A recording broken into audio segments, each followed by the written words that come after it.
As a university professor, my particular focus is on working with industry to support the development of sort of graduate talent, if you will. But we have very well documented talent shortages across all parts of the supply chain. And it's interesting because a lot of these things are connected, because some of that driver shortage, at least we can trace back here in the UK to the country's decision to leave the European Union. The whole range of different challenges simultaneously is almost the perfect storm. And that phrase, the perfect storm, is something which is widely used across the supply chain profession now to depict the situation we find ourselves in.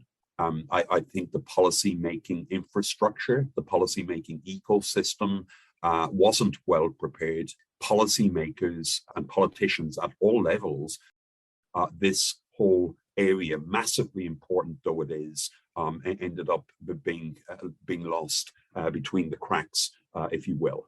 If you want to sustainably solve problems, you've got to have real problem ownership, and you've got to identify what the root causes of the problems are.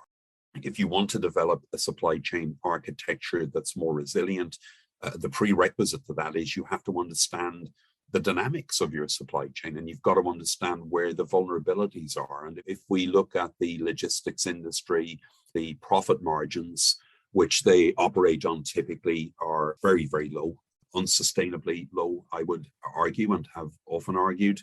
The sector is one which is dominated by small companies, often family-run companies, perhaps where the business has been in a family for several generations, but usually operating on very, very dangerously low profit margins. One size does not fit all. You know, if you want to find sustainable solutions to these problems, what you've got to do is you've got to look at every situation on its own merit.